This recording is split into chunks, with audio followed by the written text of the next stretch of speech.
భగవద్గీత, గీతలో కృష్ణుడు మనకు బోధించినటువంటి మంచి పట్టాలు, అర్జునుడికి చెప్పినటువంటి యుద్ధ నీతి ఏ విధంగా ఉండాలి, మనం ఎలా జీవించాలి, గీతలోని సారాంశాన్ని అందరూ కూడా మనం పాటిస్తే మన జీవితం చాలా అద్భుతంగా ముందుకు సాగిపోతున్నట్టు కూడా చాలామంది మీలాంటి ప్రముఖులు చెప్తూ ఉంటారు. కానీ ఆ గీతను ఎంతమంది నేర్చుకుంటున్నారు, ఆ గీత యొక్క ప్రాముఖ్యత ఏంటి, ఆ గీతని ఏదైతే తప్పుదోవ పట్టిస్తున్నారో వాళ్ళందరికీ ఎటువంటి సమాధానం చెప్తారు, మీ మాటల్లో ఏంటి? మన హిందూ సాంప్రదాయంలో మనకు అనేక పురాణాలు, ఇతిహాసాలు ఉన్నాయి, అనేక ధర్మ గ్రంథాలు ఉన్నాయి. దాంట్లో మనము ప్రాముఖ్యత ఇచ్చి బాగా ఫేమస్ చేస్తుంది భగవద్గీతను మాత్రమే. అది కాకుండా మనకు అనేక పురాణాలు ఉన్నాయి, అష్టాదశ పురాణాలు ఉంటాయి. వ్యాస మహర్షి మన యొక్క వేదాన్ని విభజించి ఋగ్యజు సామ ధర్వణ వేదాల్లాగా విభజించి మళ్ళీ మహాభారతాన్ని రచించి 18 పురాణాలని 18 ఉపపురాణాలని రచించి ఎంతో గొప్ప మనకు వైజ్ఞానిక సంపదను అందించినారు. దాంట్లో భగవద్గీత అన్నది చిన్న పార్ట్, కానీ మన ఈ తరం వాళ్ళు ఆ భగవద్గీత అన్నది ఒక పెద్ద విషయము అన్నట్టుగా, అంటే అదే పెద్ద ఇది అంటే డెఫినెట్ గా భగవద్గీత అనేది బ్రహ్మ విద్య కాదనేది కాదు, కానీ భగవద్గీత ఇంకా హిందూయిజం అంటే ఇంకా భగవద్గీత అన్న రేంజ్కి వెళ్ళిపోయారు. అంటే మరి నాలెడ్జ్ అంత సంకుచితం అయిపోయింది. అంటే భగవద్గీత స్వామి సాక్షాత్తు కృష్ణ పరమాత్మ మనకు అందరికీ బోధించినటువంటి గొప్ప సారాంశం, బాగా సారాత్మకమైనటువంటి విషయం. దాంట్లో మనకు చూస్తే కనుక 18 అధ్యాయాలు ఉండడము. అయితే మెయిన్ ఎసెన్స్ ఆఫ్ భగవద్గీత అన్నది మనం నేర్చుకోవాలి. చాలా మంది ఏమనుకుంటారంటే భగవద్గీత అంటే ఇవాళ రేపు ఎంత అసలు హిందువులాగా మనం పుట్టి అందరికి భగవద్గీత శ్లోకాలు రావాలి, ఎవరైనా ఎటువంటి కుల భేదాలు లేకుండా హిందువులు అంటే కంపల్సరీ భగవద్గీత కొన్నో గొప్ప శ్లోకాలు వచ్చి ఉండాలి. అలాంటిది వాళ్ళ రేపు ఎవరైనా భగవద్గీత గురించి మాట్లాడుతున్నారు, భగవద్గీత గురించి చెప్తున్నారంటే అదేదో పెద్ద గొప్ప విషయం, అరే అమ్మా వీళ్ళకి భగవద్గీత వచ్చా అన్నట్టు చూస్తున్నారు. అంటే that is not an achievement, that is our failure. అంటే బీయింగ్ అ హిందూ మనం సిగ్గుపడాలి మనం నేర్చుకోకపోవడానికి. అరే అతనికి తెలుసు, అతని హిందువే, నేనే హిందువేనే. అంటే దీంట్లో ఏంటంటే ఇంటర్నల్ గా చాలా డైవర్సిటీస్ క్రియేట్ చేస్తున్నారు. మనకు వైషమ్యాలను క్రియేట్ చేయడానికి కొంతమంది ఉంటారు, కొన్ని రాడికల్ గ్రూప్స్ ఉంటాయి ప్రతి దాంట్లో. సో వాళ్ళు ఏంటంటే ఒక వర్గం వాళ్ళే ఇది చదువుకోవాలి, ఇంకొక వర్గం వాళ్ళు ఇది చదువుకోవద్దని క్వశ్చన్స్ చేయడము. ఫర్ ఎగ్జాంపుల్ వేదం ఉంటే వేదం వీళ్ళే ఎందుకు చదవాలి, వీళ్ళు ఎందుకు చదవద్దు అంటే వేదానికి మంత్రానికి మనము అనుష్ఠానం చేయడానికి కొన్ని నియమాలు అనేవి ఉంటాయి. ఎవరైతే నియమాలు పాటించగలుగుతారో వాళ్ళు ఎవరైనా సరే, ఒక బ్రాహ్మణ్స్ అనే కాదు ఏ వర్ణం వాళ్ళైనా కూడా వేదం చదువుకోవడానికి, మంత్రజపం చేయడానికి మనం కావాల్సినటువంటి విధి విధానాలు, నియమాలు పాటించగలిగితే శూద్రులు కూడా వేద పఠనం చేయొచ్చు. అది ఆ మెయిన్ ఆ బేసిక్ ప్రిన్సిపల్ అన్నది మర్చిపోయి ఈ కులాల వాళ్ళే చదువుకోవచ్చు, ఈ కులాల వాళ్ళు చదువుకోవద్దు అని చెప్పి ఆ టాపిక్ ని డైవర్సిఫై చేస్తున్నారు. అంతే పవర్ ఉండి అంతే శక్తివంతమైనవి కూడా భగవద్గీత శ్లోకాలు. దాని మన పేరులోనే భగవత్ గీత, గీత అంటే మాట, భగవత్ అంటే సాక్షాత్తు పరమాత్మ అయినటువంటి కృష్ణుడు చెప్పినటువంటి మాటలని. ఇంకా దానికి ప్రమాణం ఇంకేం లేదు, స్వామి వాక్యే. ఆయన సాక్షాత్తు సత్యస్వరూపుడు కాబట్టి every word of his is very true. కాబట్టి ఆయన మనకిచ్చింది భగవద్గీత. అయితే మనం వేదాలలో ఎంత శక్తి నిక్షిప్తమై ఉన్నదో భగవద్గీత శ్లోకాలలో కూడా అంతే శక్తి ఉంది. మనం సాధన చేయాలి అనుకుంటే భగవద్గీత శ్లోకాలతోటి మనం we can start our spiritual journey. అదేదో ఇవన్నీ వదిలిపెట్టేసి మేము మంత్రాలు చదవద్దా, మేము వేదాలు చదవద్దా అని చెప్పి టాపికే డైవర్ట్ చేసుకుంటూ మనలో డిఫరెన్సెస్ క్రియేట్ చేసుకోవడం, this is all something very ఎట్లా అంటే పెయిన్ఫుల్. అంటే మనకు డిఫరెన్సెస్ ఉండకుండా, అంటే ఎవ్రీబడి యాజ్ అ హిందూ వాళ్ళ ఆధ్యాత్మిక సాధన they can start right from their childhood by learning Bhagavad Gita. So నా మోటివ్ అదే మెయిన్ గా, మనం అందరం కూడా everybody should know the main essence of Bhagavad Gita. Bhagavad Gita అంటే మనకి ఏం తెలుసు, కృష్ణుడు అర్జునుడికి బోధ చేస్తాడు అన్నది ఒకటే తెలుసు. అంటే మనం దానిలోని తత్వం మనం అర్థం చేసుకుంటే కనుక మన యొక్క శరీరమే రథం, మనకు వేదమే చెప్తుంది మన యొక్క శరీరమే రథం. మన శరీరంలో మనకు తెలుసు జీవాత్మ ఉంటుంది, పరమాత్మ ఉంటుంది. సో ఆ పరమాత్మ కృష్ణ పరమాత్మ అయితే, జీవాత్మ మనం, అంటే జీవాత్మ అయినటువంటి మనం అర్జునుడు, పరమాత్మ అయినటువంటి కృష్ణుడు కృష్ణ పరమాత్మ. ఎట్లయితే అర్జునుడుకి కృష్ణుడు బోధించాడో మనలో ఉండేటువంటి అర్జునుడు, అంటే ఫస్ట్ అధ్యాయం ఏంటి, అర్జున విషాద యోగం స్టార్ట్ అవ్వడమే అర్జున విషాద యోగం. అంటే యుద్ధం కోసం అని చెప్పి అర్జునుడు వెళ్ళి వాళ్ళందరినీ చూసి, వాళ్ళ యొక్క బంధువులని, వాళ్ళ గురువులని చూసి వాళ్ళందరితో నేను ఎలా యుద్ధం చేయగలుగుతాను అని చెప్పి భయపడతాడు. దాన్ని మన యొక్క నిత్య జీవితంలో మన యొక్క డైలీ లైఫ్ లో మనం ఎట్లా అన్వయం చేసుకోవాలి అంటే వీఆర్ ఆల్, మీరు ఒక అర్జునుడు, నేను ఒక అర్జునుడు, వింటున్న వాళ్ళందరూ ఒక్కొక్కళ్ళు individually they are Arjunas. Everybody will have ఈ different hurdles in our life. అంటే ఆ హర్డిల్ మనం ఎప్పుడైతే మనం ఫేస్ చేయలేకపోతున్నామో దేర్ ఇస్ వేర్ అర్జునుడు విషాదం చెందుతున్నాడు. ఆ అర్జునుడు విషాదం చెందినప్పుడు కృష్ణ పరమాత్మ ఏం బోధించిండు అన్నది అర్జునుడు విషాద యోగంలో మనం నేర్చుకోవాల్సింది. అంటే కృష్ణుడు మన ఇంటర్నల్ గా ఉండి మన యొక్క బుద్ధిని శాసిస్తా ఉన్నాడు. So that is what it is. వాళ్ళు రథంలో కూర్చొని అర్జునుడు కృష్ణుడు అంటే మనకు యూజువల్ గా 7 చక్రాస్ ఉంటాయి అంటారు. సహస్రార చక్రం 7th చక్రాలు కృష్ణ పరమాత్మ ఉండి మిగతా అన్ని అంటే ఈ కింద నుంచి ఉండేటువంటి 5 చక్రాలు మన 5 సెన్స్ ఆర్గన్స్ తోటి పోలుస్తున్నారు. శబ్ద స్పర్శ రూప రస గంధాలు ఇవన్నీ కూడా భగవద్గీతలో ఉన్నాయి.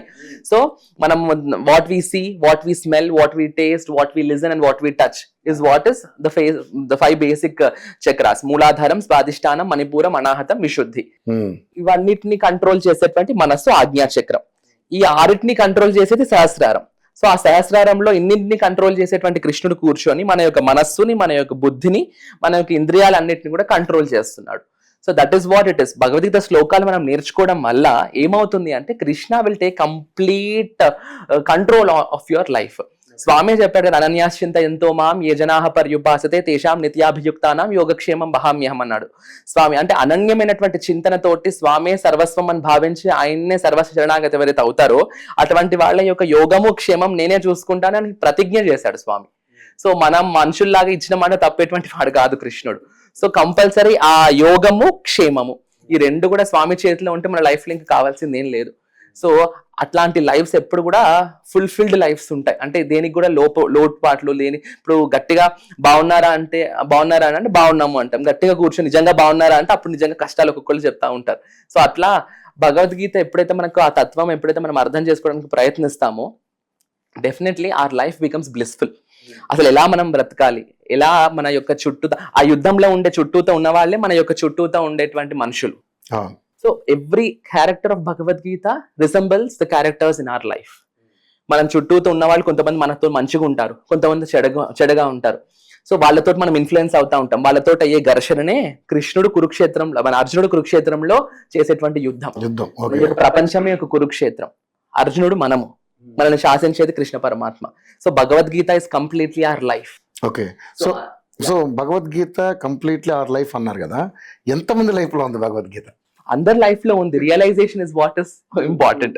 అందరి లైఫ్ లో భగవద్గీత ఉంది. స్వామి ఎవరి లైఫ్ లో లేరండి? మనం హిందూలాగా పుట్టినప్పుడు we all will very fondly believe that compulsory ఏదో ఒక సూపర్ న్యాచురల్ పవర్ అన్నది మనందరినీ కూడా కంట్రోల్ చేస్తుంది అని చెప్పి ఒక బిలీఫ్ అయితే అందరికీ ఉంటుంది. దేవుడు అనేటువంటి వాడు ఉన్నాడు అనేది ఏథీస్ట్ వాళ్ళు, అంటే ఎవరైతే భగవంతుడు నమ్మరో అది వాళ్ళకి పక్కకు పెట్టేస్తే జనరల్ గా పూజలు అవి చేసే వాళ్ళు ఏ నమ్మకంతో చేస్తారు? దేవుడు అనేటువంటి వాడు ఉన్నాడు. సో ఉన్నాడు అంటే that is what it is. It reflects in our day to day life. So అది మనం అర్థం చేసుకుంటే కనుక అది ఎంత ఇంపార్టెంట్ మనం నేర్చుకోవడానికి. దానివల్ల ఆ ఎసెన్స్ మనం తెలుసుకోవడం వల్ల ఎంత స్ట్రాంగ్ హ్యూమన్ లాగా మనం ఉండగలుగుతాము అన్నది డెఫినెట్ గా it is a personality development. ఇవాళ రేపు అందరికి కూడా ఎమోషనల్ ప్రాబ్లమ్స్ ఉన్నాయి, సైకలాజికల్ ప్రాబ్లమ్స్ ఉన్నాయి. More than physical problems, emotional and psychological problems are very painful. ఇవేంటంటే దెబ్బ బయటికి కనబడుతుంది, ఆ వాటిలో దెబ్బ బయటికి కనబడదు. సో మానసికంగా కృంగిపోయేటువంటి వాళ్ళు చాలా మంది ఉన్నారు. అదేదో కౌన్సిలింగ్ సెంటర్స్కి వెళ్ళడము, పర్సనాలిటీ డెవలప్మెంట్ అని చెప్పి కౌన్సిలింగ్స్ తీసుకోవడం, ఇవన్నీ కాదు. First basic Sadhana you should start. అంటే ఆ సాధన నువ్వు learn, take the help of Krishna పరమాత్మ. ఆయనే చెప్పాడు కదా, హీల్ హెల్ప్ అస్ అని. సో అంటే హాస్పిటల్ చుట్టూ తిరిగేదానికంటే శుభ్రంగా భగవద్గీత చదువుకుంటే సరిపోతుంది అంటారు. అట్లా అంటే అంటే మరి భగవద్గీతలో అంత పవర్ ఉన్నప్పుడు మన దేవుడే చెప్పుకున్నప్పుడు ఆ పవర్ అన్నది మన లైఫ్ ఆటోమేటిక్ గా ఎంటర్ అవుతుంది. తెలుసో తెలియకనో ఇప్పుడు మనకు ఇలా మాట్లాడుకుంటూ కూడా ఇక్కడ పక్కన క్యాండిల్ ఉండి ఇట్లా ముట్టుకుంటే ఎట్లయితే కాల్చి సడన్ గా తీసేస్తాం. సో మనం తెలిసి తెలియకుండా అగ్నిని ముట్టుకుంటే అది ఎట్లయితే కాలుతుందో, తెలిసి తెలియకుండా కృష్ణతత్వాన్ని మనం రోజు అనుకుంటూ ఉంటే one day you will become Krishna పరమాత్మ హిమ్సెల్ఫ్. సో మరి ఇప్పుడు అటువంటి భగవద్గీత, అంత పవిత్రత ఉన్నటువంటి భగవద్గీతని నానా రకాలుగా ఉపయోగిస్తూ ఉన్నారు. ముఖ్యంగా మీరు ఒక డాక్టర్ వృత్తిలో ఉండి ఇంత చిన్న వయసులో భగవద్గీతని అంత అవపోషణ పెట్టారు. నిజంగా ఐ రియల్లీ అప్రిషియేట్. ఎందుకంటే మీలాంటి వాళ్ళ వల్లనే ఇంకా భగవద్గీత ఎంత ప్రాచుర్యంలో ఉండడం ఉంది అంటే అది డెఫినెట్లీ మీలాంటి కానీ మన 80% ఉన్న మన హిందువులు ఇప్పటికీ చాలామంది నేను చూస్తున్నాను చౌరస్తాల్లో భగవద్గీతలు పట్టుకుని అమ్ముతూ ఉంటారు. కొనుక్కోండిరా నాయన, దీని నుంచి తెలుసుకోండిరా, తెలుసుకుంటే మీకు కొంచెం జ్ఞానోదయం కలుగుతుందని. ఎంతమంది దాన్ని తీసుకుంటున్నారు? ఇంకోటి ఏంటంటే చనిపోయిన వాళ్ళ దగ్గర పెడతా ఉంటారు. బాగా ట్రెండ్ అయిపోయిందండి ఇది. నిజంగా అది విన్నప్పుడల్లా నాకు బాధ అనిపిస్తుంది. భగవద్గీత అంటే మార్నింగ్ పొద్దున్నే 5 గంటలకో 5:30కో మన గుడి కాడ ఏదైనా ఊళ్ళలో గుడి మీదనే పడుతూ ఉంటుంది మైక్ సెట్లలో. అది వింటుంటే మనసుకు ఒక రకమైనటువంటి ఆహ్లాదం అనిపిస్తుంది. కానీ ఇక్కడ చావుల దగ్గర పెట్టడం దాని ట్రాక్ తప్పిస్తున్నారు. మీకు ఒక డాక్టర్గా అంటే మీరు అంటే ఆధ్యాత్మికవేత్తగా మీరు ఎలా చూస్తారు దీన్ని? అంటే మీరు అన్నట్టు చావుల దగ్గర అక్కడిక్కడ పెట్టడం తప్పు అని నేనేం అనను, విమర్శించను. బట్ దెన్ అంటే భగవద్గీతలో చెప్పినటువంటి అదైతే అంటే మన వాళ్ళు ఏంటంటే మొత్తం సారం తీసుకోకుండా ఏదో అంటే పుట్టినటువంటి వాడు మరణించక తప్పదు, మరణించినటువంటి వాడు పుట్టక తప్పదు, అదైతే సెంటెన్స్ ఏదైతే ఉందో అదే ఒక బేస్ లైన్ లాగా క్రియేట్ చేసేసుకొని అది ఓన్లీ ఆ సిచ్యువేషన్స్ లో ప్లే చేసేసి ఇంకా అంటే భగవద్గీత అంటే ఇంక అప్పుడే ప్లే చేస్తారు అన్న ఒక సీన్ ని క్రియేట్ చేసేసారు. కానీ అట్లా కాదు. నువ్వు అసలు అంటే అంటే అది మనకు జనరల్ గా మనం ప్లే చేసేదంతా కూడా ఘంటసాల గారి వాయిస్ లో ప్లే అవుతా ఉంటుంది. అంటే అప్పుడు వాళ్ళు అలా రికార్డింగ్ చేసి అలా ప్లే అవుతున్న ఇది ట్యూన్ అదంతా, కానీ జనరల్ గా అప్పుడు అలానే ఆ సిచ్యువేషన్స్ లోనే ప్లే చేయాలి అనేది ఏం లేదు అక్కడ. అంటే దాంట్లో భగవద్గీతలో చెప్పినటువంటి ముఖ్య సారాంశం ఏదైతే ఉంటుందో అంటే అది మనకు మనిషికి ధైర్యాన్ని ఇస్తుంది. అంటే ఇట్స్ లైక్ మన ఆత్మ అన్నది నశించదు, శరీరం ఒక్కటే నశిస్తుంది అని చెప్పినటువంటి ఒక బేస్ లైన్ భగవద్గీతలో స్వామి చెప్పారు. సో అది మనం తెలుసుకుంటే ఈ యొక్క సమౌశత్రౌచ మిత్రేచ తదా మానాపమానయో శీతోష్ణ సమదుఃఖేషు సమస్తంగ వివర్జిత అని అన్నిటిని ఈక్వల్ గా చూడడం మనం నేర్చుకుంటాం. అంటే దుఃఖాన్ని ఆ టైంలో చాలా మంది కృంగిపోతారు, డిప్రెషన్స్ కి వెళ్ళిపోతారు. అంటే ఆ టైంలో కూడా భగవద్గీత హెల్ప్ తీసుకొని మనము మనల్ని ఉద్ధరించుకోవచ్చు. ఉద్ధరేదాత్మనాత్మనం ఆత్మానం అవసాధయేత్ అని మళ్ళీ భగవద్గీతలోనే స్వామి చెప్పాడు. అంటే ఆ సిచ్యుయేషన్స్ లో భగవద్గీత ఇంటే మనకు ఒక ధైర్యం వస్తుందన్న ఇంటెన్షన్ తో ప్లే చేస్తారు. అంటే మనము అన్నిటిని ఈక్వల్ గా సమంగా తీసుకోవాలి. సో దుఃఖం అన్నది ఎందుకు దుఃఖిస్తున్నావు, అంటే చనిపోయిన వాళ్ళు మళ్ళీ పుడతారు, పుట్టినటువంటి వాళ్ళు మళ్ళీ చనిపోతారు, ఇది అంతా ఒక జీవన చక్రము. సో వాళ్ళతో నీకున్నటువంటి అనుబంధం అన్నది ట్రాన్సియంట్ అని చెప్పి అది ఎట్లా అంటే అది ఒక వైరాగ్య స్థితిని తెలియజేసేటువంటి సిచ్యువేషన్. కానీ that is not actually is Bhagavad Gita. అంటే భగవద్గీతలో that is a small part. అంతకంటే ఎక్కువ మనం పుట్టినప్పటి నుంచి మనం ఆ స్టేజ్ వరకు వెళ్ళేటప్పుడు ఉండేటువంటి లైఫ్ లో ప్రతి ఈవెంట్స్ భగవద్గీతలో రిఫ్లెక్ట్ అవుతాయి. ఎప్పుడైతే ఇవన్నీ నేర్చుకుంటారో ఆ టైంకి వెళ్ళేసరికి అంత వైరాగ్యం రాదు వాడికి. అంటే అంత బాధ కలగదు. వైరాగ్యం వచ్చేస్తుంది బట్ బాధ కలగదు వాడికి. అంటే he will know how to handle the situations all through the life. ఏం తెలుసుకోకుండా అదేదో లాస్ట్ కంటే ఎవరికి ఫస్ట్ ఇప్పుడు ఎల్కేజీలో జాయిన్ చేస్తారు చిన్నపిల్లల్ని, ఫస్ట్ జాయిన్ చేయాలంట, తీసుకెళ్లి 10th లో పడేస్తే వాడికి ఏం అర్థం అవుతుంది కదా. సో ఆత్మ అన్నది శాశ్వతమైనది, శరీరం అశాశ్వతమైనది, ఆత్మ నశించదు, శరీరం నశిస్తుంది అన్నది ఒక లెవెల్ 4 ఆఫ్ భగవద్గీత.